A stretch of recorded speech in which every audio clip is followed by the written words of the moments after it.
Because truly, your parents rock. I had the best time talking with them. Okay, so we should probably talk about your career. Well, wait a minute. You went to Stanford. Yeah.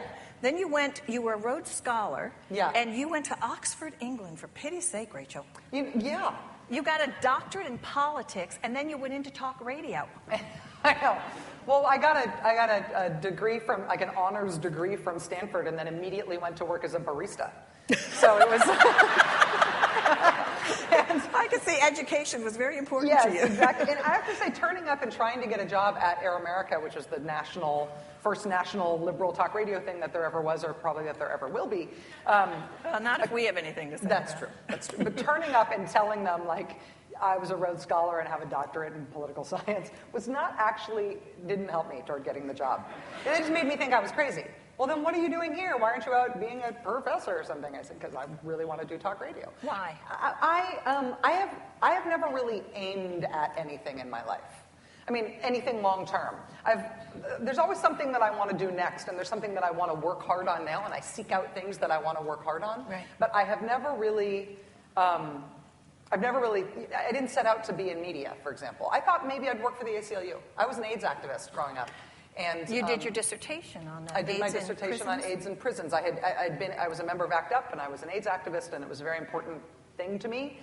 And I started working on AIDS in prisons because it felt to me like it was an area where there was low-hanging fruit. There was stuff that really needed to be done, that it seemed to me it was obvious what needed to be done, and I felt like I could persuade people to do it, and so that's what I was working on.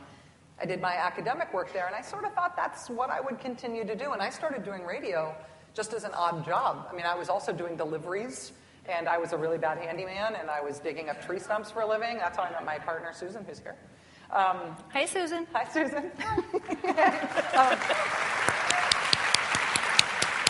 And I started doing radio just because it was a job, and because I had these people my friends who I was living with dared me to do it. And didn't you enter a contest or something? Yeah. The next great radio host? You know those dumb contest radio stations have? Sometimes they actually do work.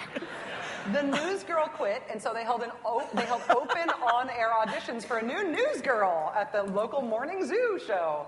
And my friends who I lived with listened to that show. I've always been sort of more of a night person than a morning person. I'd never listened to morning radio in my life. But they dared me to go do it. And so I stayed up all night so I would be up in time. And I'm not a morning person. I stayed up all night, and I went, and I did the on-the-phone audition, and they liked me, and I went down to the station, and I did an on-air audition, and they hired me on the spot, and I started the next day. And it was fun, and I enjoyed it, and I realized it was something that I could work hard at, and that it was difficult. It was fun, but it was difficult, and if I worked hard, I might get better at it. And so I just did that, one foot in front of the other, and so one thing led to another. Well, what do you think makes a good talk radio host? And I'll tell you before you answer that, being in the business, I've been told throughout my career by program directors that you cannot have a cause. You can't take it seriously, that it's only entertainment. You buy that? I think if you approach it as entertainment, you are not going to be entertaining. I think that, I don't know, there's a lot of different models of how to succeed at it, because there's a lot of different successful people. I mean, people... the right wing made a very big success. But there's even different types of right-wingers. And there's when I was growing up listening to talk radio, on the AM dial, it was right-wing talk radio, it was right-wing Christian talk radio, It was Christian non-right-wing talk radio, and it was sports. And that's what you... So we listened to FM, you know? So, I mean, that was part of the problem. That's part of the problem with liberals and talk radio, is that you have to train people that there's a whole nother part of the radio. That's right. That's never been of any use to you, except when your team's playing basketball. There are different ways to succeed, but I feel like if your job is talking, you ought to enjoy more than the sound of your own voice. You ought to find your voice to be a way to accomplish things that you want to get done. And that doesn't necessarily mean political causes, but for me, it could mean political causes. You can be a crusader. That's a way to do it. You should be trying to achieve something. For me, I am an expository person. I really enjoy explaining. So a lot of people think of me as an activist on TV or on the radio when I was in Air America before. And I used to be an activist. I used to try to get, prison policies changed around the country for people with HIV who are in prisons. That's activism to me. Talking about stuff, explaining the world, that's exposition. And that to me is really hard and really fun and really satisfying when you get anywhere close to good at it. Yeah, well, and isn't so that, though, a part of activism succeeding is the exposition? I think that people who are armed with useful information about their world are better able to make change in their world. Yeah, a lot of people don't appreciate it, Rachel. And, one of the things that the Steinbeck Award focuses on is that it takes courage to be honest. It takes courage to tell the truth. In America today, a lot of people are, don't tell me anything. Yeah. And yet you push forward. And as a result of that, there's been a lot of hate directed your way. Can we, maybe we shouldn't talk about Scott. Well, I mean, I think that, first of all, if you are seen as being part of the left-right partisan warfare that we call political discourse in our country, then Freudian slip. Then then you get stuff thrown at you. I mean, you get criticism, and that's okay. I mean, that doesn't bother me at all. But I think that it is more than humbling and almost bewildering to be here under the auspices of this award, given John Steinbeck's legacy. And I know we have more opportunity to talk about this, but if you look at the opprobrium that was thrown at him for Grapes of Wrath, right? Grapes of Wrath is selling 10,000 copies a week at the apex or the nadir of the Depression, right? The Depression is the worst it's ever been. He's selling 10,000 copies a week of this book that America is enraged by and infuriated by. And yes, there are people who love it, and it becomes the world-changing thing that it is. But I think the defining experience of it for the time for John Steinbeck was about the people who wanted to kill him because he wrote it. And the resistance to hearing that something is bad news, to hearing that there's something wrong in America, right. Is a complicated thing, because I sometimes think that hate and that reactionary position comes from a love of country. You don't want to be told that there's anything wrong. Right. And I have some respect for where that comes from. I believe that it is a higher form of love to acknowledge what's wrong so you can fix it. But I can empathize with the impulse. It doesn't make me feel like if you have that sort of a negative reaction to somebody saying something about your country that's wrong, that you don't like hearing that it's wrong, I empathize with where they're coming from. For some reason, while you were talking about that, I was thinking of Pat Buchanan. But it's more than just that. With Pat Buchanan, you always welcomed him onto your program. It's not just him, it's other people, too, who disagree with you. Yeah. This is something that's fairly unique in the kind of program you do. You welcome those individuals who probably would like to kill you, and you actually engage them in some civil discourse. You don't get down to name-calling and backbiting. It's pretty fascinating to watch it unfold. I wish more of them would come on the show.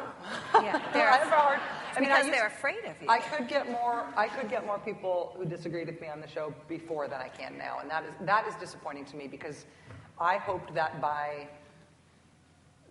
modeling civil discourse and by not ambushing anybody and not being mean and not being unfair in any way and not yelling at you and not even interrupting you, that might be a way that people who disagreed with me and who were or people who I was criticizing as part of my program would want to engage with me, and there's been less of that over time and not more, and that upsets me, because I enjoy talking with people with whom I disagree. I learn from them.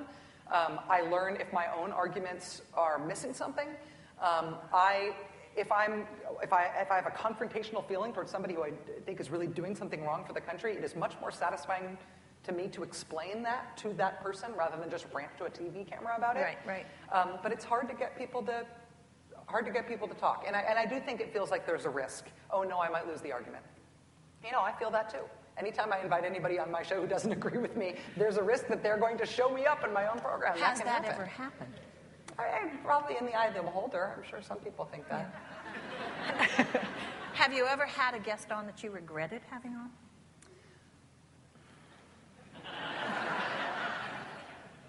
I mean, there are... It's just you and me, Rach. I can't see any anyway. It's really bright. I mean, in small ways, in maybe small ways that aren't all that interesting. I mean, sometimes you bring people on and they didn't disclose to you that they had a financial relationship with some part of the thing that you were discussing, and you have to go back and clean up afterwards. I should have said she was on the board of Merrill Lynch. Sorry. That's embarrassing. You know, and sometimes people make factual misstatements and you have to go back and clean up after them, and sometimes people come with nothing to say. But in terms of, boy, I wish I could get that time back, mostly I only want that because of something I've said. Is there any guest, I mean, other than generally people who might disagree with you, is there anyone you've really tried hard to get? Anyone you'd love to have that you haven't been able to score yet? Any Cheney. I mean, guest. Any Cheney. I would take any Cheney. Any Cheney. Any of them. And as we get into the meat of our discussion, it occurred to me when you started on MSNBC, and I used to watch you when you'd be a guest with Keith, carrying in piles of research material and setting it down, which I love because you never you're making fun of me. Hello. Well, guilty. I do radio, though you can't usually see it. What was I going to say? Oh, yeah. So you start doing this. You had a different look. And it occurred to me that at some point, and I may be wrong about this, but you're the only person who will be able to tell me, did they make you wear false eyelashes? No. Because they looked really thick and long. Yeah. I get people who compliment me on my eyelashes or ask me where I bought them. Or I grew them myself. Yeah, no, here's the thing about what it looks like, what you have to look like to be on television. I once had a really funny interaction with the president, the now fired president of a network that's not MSNBC, that chose not to hire me. How's that? And they sort of had dibs. They had an opportunity to hire me before MSNBC did, and they decided to pass. And long after I had started working at MSNBC, I ran into this guy somewhere, and he said, you know, I don't have any regrets about not hiring you. I don't think you would have worked out at CNN. But everybody at CNN loves your makeover. Did you slap my makeover. I said, what? When did I have a makeover? And am I awake now? Have I already had it, or am I still in the dream stage part of the makeover? What happened? I feel like there's a certain floor under which you must not fall in terms of what you look like if you want to be on television. Like, you can't be hideous in a certain number of ways. Like, you have to, there's a base level that you cannot fall below. But other than that, I don't actually think anybody... I can think of a few tokens, though.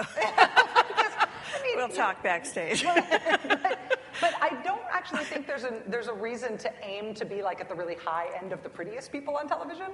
Because then you have to stay pretty the whole time you're on TV, and as soon as you stop being that pretty, you get taken off. Well, there's something about those just try to be right at the floor level. Just like I don't think it is worth trying to like aim high in the looks department. Just like I want to be so you don't notice, so you're not so distracted by something about the way I look that you can't focus on what I'm saying. What I want you to pay attention to is what I'm saying. And so I'm going to wear the same gray blazer every day, and you'll eventually start talking about it. And I let the makeup ladies just do what they want. I don't know anything about makeup. And then there's Fox. Then there's Fox. And Fox has cleavage. Not everybody. Well, the ones who have it.